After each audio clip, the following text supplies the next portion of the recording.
미운 오리 새끼라고 하는 동화가 있어요. 주인공은 원래 백조의 새끼였습니다. 그런데 어쩌다가 오리의 새끼로 태어나게 되죠. 근데 이 사실은 아무도 몰랐어요. 미운 오리 새끼는 분명히 다른 오리 새끼와 다른 모습을 하고 다르게 행동을 하고 다르게 모이를 먹지만은 자기가 왜 그렇게 되었는지 전혀 모르는 거예요. 그래서 같은 오리 새끼들 가운데서 항상 왕따를 당하고 놀림을 당하고 소외를 그렇게 당했습니다. 그래서 이 미운 오리 새끼는 따뜻하고 안전한 그 고향을 떠나가야 됐습니다. 어딜 가도 이 미운 오리 새끼를 반겨주지 않았어요. 추운 겨울을 혹독하게 지내야 되고 또 무서운 맹수를 피해서 이리저리로 다녀야 됐었습니다. 근데 어느 날 따뜻한 봄날에 강가에서 쉬고 있을 때 이 미운 오리 새끼가 하늘을 훨훨 나는 백조를 보았습니다. 내가 저 백조였으면 얼마나 좋았을까. 내가 제 백조였으면 나는 세상에서 가장 행복한 사람일 거야 라고 생각을 했어요. 그렇게 부러운 마음에 무심코 강을 바라보게 되었습니다. 그런데 강의 모습에 나타난 자기의 모습이 방금 보았던 그 백조의 모습인 거예요. 우아하고 아름답고 신비로운 그 백조의 모습이 그대로 물 위에 비치는 겁니다. 그제서야 이 미운 오리 새끼는 자기가 오리 새끼가 아니라 백조라는 것을 알게 되었다는 거예요. 우리 아이들이 초등학교 2학년 때 이 동화를 읽고 펑펑 눈물을 흘린 적이 있어요. 특히 우리 큰딸은 그 큰 눈망울에서 닭똥 같은 눈물을 뚝뚝 흘리면서 이 책을 읽곤 했습니다. 여러분, 만약에 이 미운 오리 새끼가 자신의 모습을 강에 비추지 않았다면 어떻게 되었을까요? 자신의 정체가 끝까지 백조라는 것을 몰랐다면 어떻게 되었을까요? 아마 미운 오리 새끼는 평생 남을 부러워하는 삶을 살다가 그렇게 허무하게 죽었을 겁니다. 모든 면에서 미운 오리가 할 수밖에 없는 선택과 행위를 하다가 미운 오리 새끼로 죽었어야 할 겁니다. 아마 하늘을 한 번도 날지 못하고 죽었을지도 모릅니다. 그런데 이 미운 오리 새끼는 백조라는 것을 알고서 다시 새로운 삶을 살 수 있게 되었습니다. 지난번 말씀에서 예수님은 하나님과 연합된 존재로 하나된 존재로 유대인들을 다 초대했어요. 예수님은 유대인들뿐만 아니라 예수님의 말씀을 듣는 모든 사람들을 다 초대했습니다. 이 초대는 누구를 향한 겁니까? 바로 유대인을 향한 거예요. 미운 오리 새끼였지만 원래는 백조의 자녀인 이 유대인들을 향해서 예수님께서 하나님께 나오라고 초대를 한 것입니다. 이들에게 하나님의 음성을 들려주고 이들에게 하나님의 은혜를 베풀고 이들에게 하나님의 놀라운 그 구원을 경험하게 해주려는 것이 바로 우리 예수님의 간절한 마음이었어요. 그런데 이에 대한 유대인의 반응들이 어땠습니까? 요한복음 6장 59절에서 61절의 말씀이죠. 주보에 나와 있습니다. 다 같이 한번 읽어보겠습니다. 이 말씀은 예수께서 가버나움 해당에서 가르치실 때에 하셨느니라. 제자 중 여럿이 듣고 말하되 이 말씀은 어렵도다. 누가 들을 수 있느냐 한데 예수께서 스스로 제자들이 이 말씀에 대하여 수군거리는 줄 아시고 이르시되 이 말이 너희에게 걸림이 되느냐. 예수님의 말씀에 대해서 제자들과 여러 사람들이 너무 어렵습니다 라고 했습니다. 근데 우리말 한글 개역 성경에는 어렵다라고 번역이 되어 있지만은 사실은 이 말은 받아들이기 어렵다라고 하는 거예요. 현실과 맞지 않다. 그리고 우리가 가지고 있는 기준과 가치에 맞지 않는 말씀이다라고 하는 그런 말이에요. 이 말씀을 누가 들을 수 있느냐라는 말은 이 말을 누가 받아들일 수 있느냐라고 하는 말이에요. 이 말씀을 과연 누가 수용할 수 있느냐?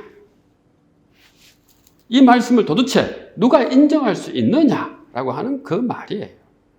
이들의 문제는 예수님의 말씀의 의미를 모른다기보다는 예수님의 말씀을 도저히 받아들일 수가 없는 거예요. 여러분, 이런 사람들 참 많이 있죠. 누가 아무리 말을 해도 그 말을 충분히 이해를 해요. 그렇지만은 그 말을 받아들이기는 어려운 거예요. 그러면 그 말은 그 사람에게 어떻게 되는 겁니까? 어려운 말이 되는 거예요. 근데 왜 이렇게 사람들이 말을 받아들이기가 어려웠을까? 왜 자신의 것으로 수용하기가 어려웠을까라고 하는 거예요. 여러분, 사람은 누구나 자신만의 그 낡은 지도를 가지고 있습니다. 그 지도의 내용은 여러 가지가 다 포함되어 있습니다. 삶의 경험도 포함되어 있고, 지식도 포함되어 있고, 또 교육도 포함되어 있고, 그리고 자기가 읽었던 그 모든 독서의 양도 다 포함되어 있어요. 모든 사람들은 이미 자신의 지도를 다 가지고 있어요. 어떻게 살고 무엇을 해야 되고 어떻게 삶을 유지해야 될지 그 지도를 다 가지고 살아갑니다. 그 지도 가운데서 자신의 방향성을 정하고 자신의 그 세계를 이루어 사는 거예요. 어린아이나 어른이나 누구나 그 다 자신만의 그 낡은 지도가 있는 거예요. 때로는 이 지도에 따라서 생각하고 행동하고 판단하고 가치를 세우기도 합니다. 때로는 이 지도에 따라서 자신의 욕망도 막 그렇게 발현하기도 하는 거예요. 사람들은 자신이 가지고 있는 그 지도에 따라서 자기가 가지고 있는 그 생각과 가치가 유일한 진리라고 믿고 살아갑니다. 그러니까 어떻게 됩니까? 자신만의 유일한 창문이 다 있는 거예요. 조그마한 자신만의 그 창문을 통해서 세상을 바라보고 조그마한 그 창문을 통해서 하늘을 보고 땅을 보는 겁니다. 여러분, 그렇다면 한계가 있습니까? 없습니까? 한계가 엄연히 있죠. 왜? 자기가 가지고 있는 그 낡은 지도나 자기가 가지고 있는 그 창문은 세상을 전부 다 아우르면서 볼 수 있는 것이 아닌 거예요. 예수님에 대해서 적대적인 마음을 가졌던 유대인들이 바로 이런 낡은 지도를 가졌고 이런 작은 창문을 가졌다는 거예요. 여러분, 유대인들이 왜 이렇게 자신들만의 그 지도와 자신들만의 그 작은 창문을 가졌을까요? 다름 아닌 율법 때문에 그런 겁니다. 전통 때문에 그런 거예요. 또 자신들만이 가졌던 그 편견 때문에 그런 거예요. 선민의식 때문에 그런 거예요. 유대인들이 가장 강하게 가지고 있었던 그 생각은 바로 하나님에 대한 것입니다. 고래로 유대인들은 하나님은 하늘에 계시고 이름도 함부로 부를 수 없고 인간들이 쉽게 접할 수 없는 분이라고 생각을 했어요. 오직 예루살렘 성전의 제사장만을 통해서 하나님께 나아갈 수 있다고 생각을 한 거예요. 자신들만의 지도를 가지고 있었던 것이죠. 자신들만의 그 지도로서 자신들의 세계를 이루어 나간 거예요. 그리고 그 지도 가운데서 조그마한 창문을 통해서 하나님을 바라본 거예요. 예수님께서 이걸 아셨을까요? 몰랐을까? 다 아셨던 거예요. 그래서 예수님께서 이 지도를 찢으시고 이 창문을 깨신 거예요. 어떻게 깨신 겁니까? 너희가 생각하는 하나님은 그런 분이 아니다. 너희가 내 살을 먹고 내 몸을 먹으면 하나님과 하나 될 수 있다. 그리고 나와도 하나 될 수가 있다. 나와 하나 되는 자만이 하나님을 만날 수 있다. 그러니 나에게 나오라. 나에게만 나오기만 한다면 하나님을 만날 수 있다라고 얘기한 거예요. 유대인의 입장에서는 도무지 받아들이기 어려운 말입니다. 유대인 입장에서는 도무지 인정하기 어려운 말이에요. 한 번도 들어본 적이 없는 말씀이었고 한 번도 생각해 보지 못한 말씀이었고 한 번도 그 가능성에 대해서 탐구해 본 적이 없는 그런 말씀이에요. 거부하고 싶은 거예요. 인정하고 싶지 않은 거예요. 아니, 어떻게 저 가난한 목수의 아들 나사렛 예수를 통해서 우리가 하나님과 하나 될 수 있을까? 도무지 인정하기 싫었고 받아들이기 싫었던 거예요. 사랑하는 성도 여러분, 우리가 가지고 있는 지도는 유대인들만 있었던 게 아니에요. 세상을 살아가는 모든 사람들은 다 자신들이 가지고 있는 그 삶의 처지와 형편이 있습니다. 그 삶과 처지와 형편 가운데서 자신만의 고유한 지도가 있고 자신만의 그 삶의 창문을 다 가지고 살아가는 거예요. 그런데 그 지도를 찢어버리고 창문을 깨는 일, 쉬울까요? 어려울까요? 정말 어려운 일이에요. 죽기보다 더 힘든 일이에요, 때로는. 새로운 지도를 만들고 새로운 창문을 여는 일은 그만큼 두렵고 힘든 일이고 도전이 되는 일입니다. 그러나 한번 자신의 지도를 내려놓고 자신의 창문을 깨트리고서 활짝 세상 밖으로 나아가게 되면은 새로운 삶의 지평이 열리고 새로운 세계가 열리는 거예요. 오늘 예수님께서 유대인들에게 바로 이 안을 제시한 겁니다. 나에게 오라. 나에게 와서 나와 하나 되어라. 그리고 하나님을 만나라. 그리고 새로운 세계를 경험해라. 라고 하는 거예요. 사랑하는 성도 여러분, 여러분 지금까지 내가 가지고 있던 생각이 다 있죠? 내가 가지고 있던 경험이 다 있죠? 그 생각과 경험들을 모두 다 내려놓아야지 우리는 예수님과 하나 될 수 있는 거예요. 내가 가지고 있는 지도를 내려놓지 않고 내가 가지고 있는 그 창문을 깨뜨리지 않으면 우리는 여전히 한계 가운데서 예수님을 만날 수밖에 없는 거예요. 삶의 지평은 도무지 확장되지 않고 열리지 않는 겁니다. 우리가 예수님과 하나 되면 하나 될수록 우리에게 경험하는 것들이 있어요. 그게 뭡니까, 여러분? 나의 경험을 더 내려놓고 나의 지식을 더 내려놓고 나의 모든 신념을 더 내려놓으면서 주님과 점점 하나 되는 그 성숙한 존재로 나아갈 수 있는 거예요. 주님과 하나 되면 하나 될수록 우리의 삶은 더욱더 풍요로워지고 우리의 삶은 더욱더 은혜로워지면서 행복과 기쁨 속에 우리는 살 수밖에 없는 겁니다. 오늘날 얼마나 많은 사람들이 자신 안에 갇혀져 있습니까? 자신만의 낡은 지도를 가지고 있습니까? 자신만의 그 작은 창문을 통해서 세계를 바라보고 있습니까? 그러니까 여전히 자기는 미운 오리 새끼인 거예요. 백조가 될 수 있는 가능성이 다분히 있음에도 불구하고 자신의 낡은 지도와 자신만이 가지고 있는 그 삶의 창문을 통해서 여전히 미운 오리 새끼에 머무는 겁니다. 여러분은 어떻습니까? 미운 오리 새끼예요? 백조예요? 우리 교회 성도님들은 모두 다 우아한 하나님의 자녀인 백조일 줄 믿습니다. 예수님께서는 이렇게 강력하게 유대인들에게 말씀을 선포하셨지만은 유대인들은 여전히 미운 오리 새끼였어요. 받아들이지 않았어요.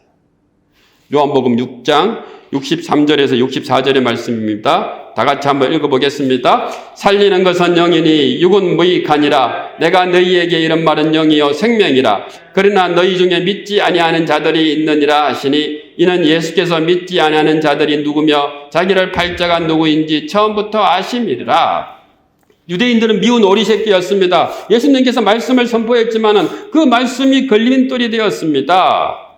내가 너희에게 이런 말은 영이요 생명이라까지 말씀하셨지만은 이 미운 오리 새끼인 유대인들은 여전히 작은 창문을 가지고서 마음을 열지 않았어요. 이들 중에는 예수님을 팔려고 하는 사람도 있었던 거예요. 이들에게 분명히 예수님께서 말씀하셨습니다. 내 말은 생명이다. 영을 살리는 말씀이다. 내 말을 믿기만 하면은 하나님의 은혜 앞으로 나아갈 수 있다라고 하는 거예요.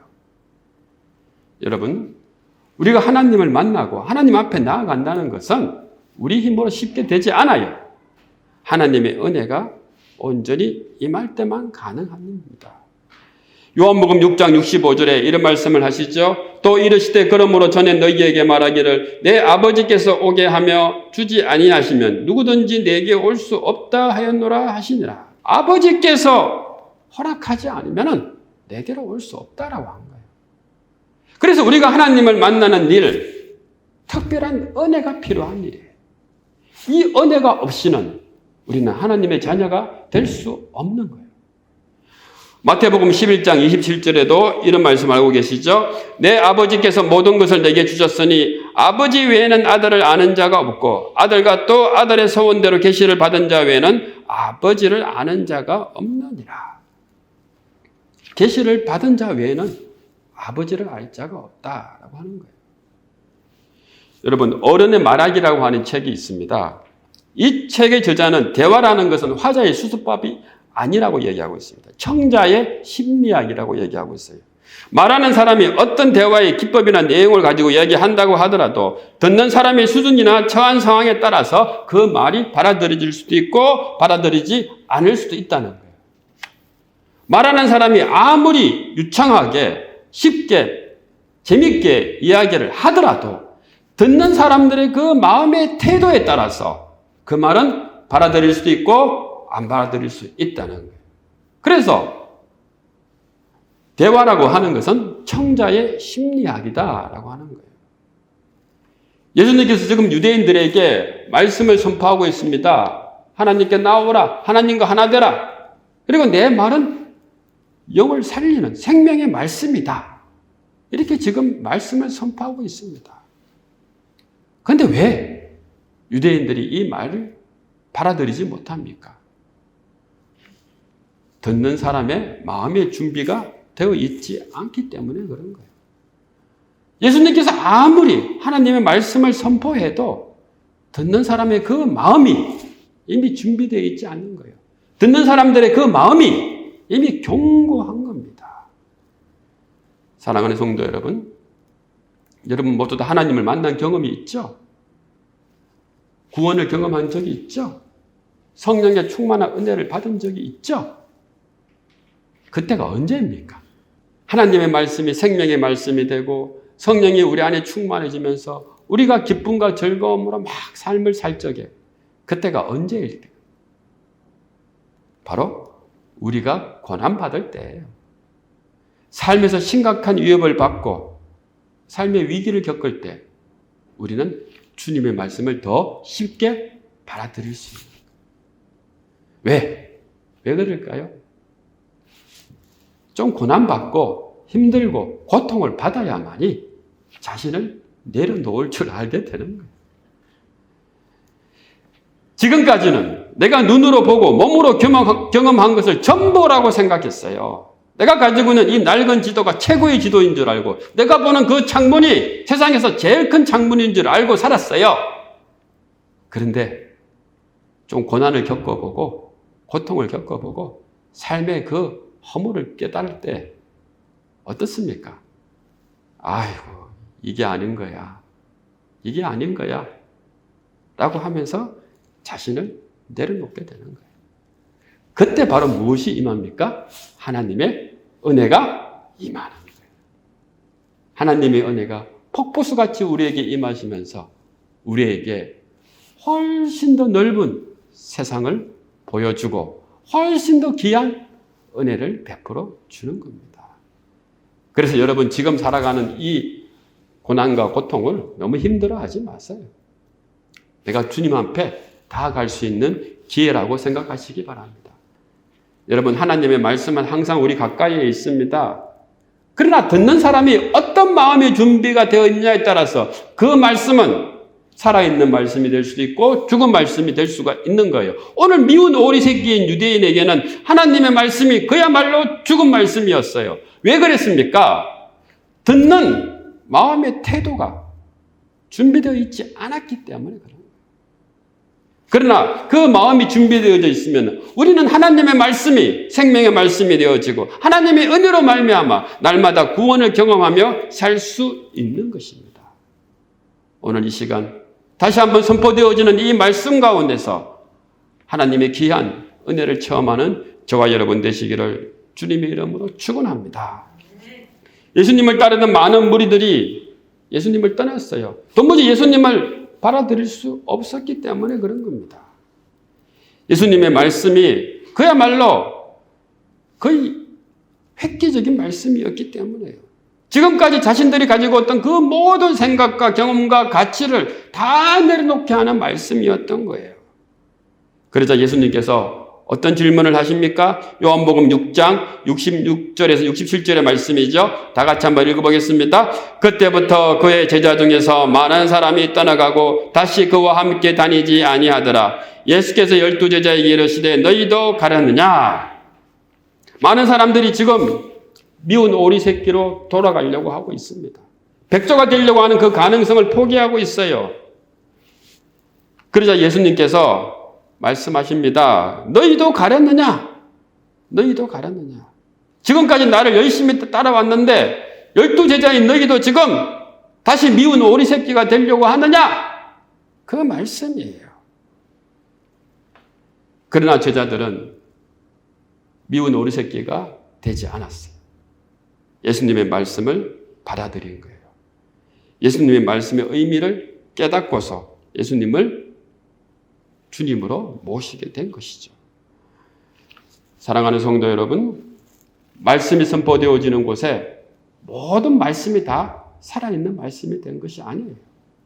오늘 특별히 그 예수님의 말씀 중에서 유일하게 가장 강력하게 응답한 사람이 있습니다. 그가 누굴까요? 바로 시몬 베드로였어요. 아주 멋있는 사람이죠. 요한복음 6장 68절과 69절의 말씀이죠. 다 같이 한번 읽어보겠습니다. 시몬 베드로가 대답하되 주여 영생의 말씀이 주께 있사오니 우리가 누구에게로 가오리까? 우리가 주는 하나님의 거룩하신 자이신 줄 믿고 알았사옵나이다. 얼마나 귀한 고백입니까? 지금까지 예수님께서 목이 터지라 그렇게 외쳤는데 많은 유대인들은 떠나가고 유일하게 시몬 베드로만이 지금 고백하고 있는 거예요. 주여 영생의 말씀이 주께 있습니다. 우리가 누구에게로 가오리겠습니까? 주는 하나님의 거룩한 자이십니다. 얼마나 귀한 시몬 베드로의 고백입니까? 미운 오리 새끼의 고백이 아니에요. 백조의 고백입니다. 시몬 베드로는 이 고백을 통해서 드디어 자신이 하나님의 자녀이고 하나님의 귀한 제자인 것을 알았던 거예요. 시몬 베드로는 이 고백을 통해서 드디어 백조가 된 거예요, 여러분. 사랑하는 성도 여러분, 미운 오리 새끼입니까? 백조입니까? 백조죠, 그죠? 백조가 되기 위해서는, 우리가 하나님의 자녀인 백조가 되기 위해서는 바로 시몬 베드로와 같은 고백이 날마다 넘쳐나야 될 줄 믿습니다. 이 고백에 따라서 우리는 살 수도 있고 죽을 수도 있는 거예요. 이 고백에 따라서 우리는 우리 삶의 의미를 가질 수도 있고 갖지 못할 수도 있는 거예요. 우리가 어떤 삶의 위기와 고난이 닥쳐오더라도 주여, 주님의 영생의 말씀이 주께 있습니다. 주는 우리를 구원하시는 자입니다. 하나님의 거룩한 자입니다. 라고 하는 그 고백이 넘쳐나기를 주님의 이름으로 축원합니다. 여러분이 그 모든 삶을 다 살아오고 마지막 천국을 눈앞에 두고 있을 때 온몸의 감각은 다 사라지고 그저 숨가쁜 호흡이 내 목을 다 쬐어올 때 그때도 여러분 이 고백을 하실 줄 알아야 되는 거예요. 주여 영생의 말씀이 주께 있습니다. 주는 하나님의 거룩하신 자입니다. 주님, 이 영혼 받아주시옵소서.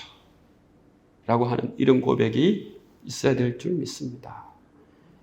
이런 고백을 통해서 다시 한번 하나님의 놀라운 은혜가 충만하는 저와 여러분 되시기를 주님의 이름으로 축원합니다. 기도하겠습니다.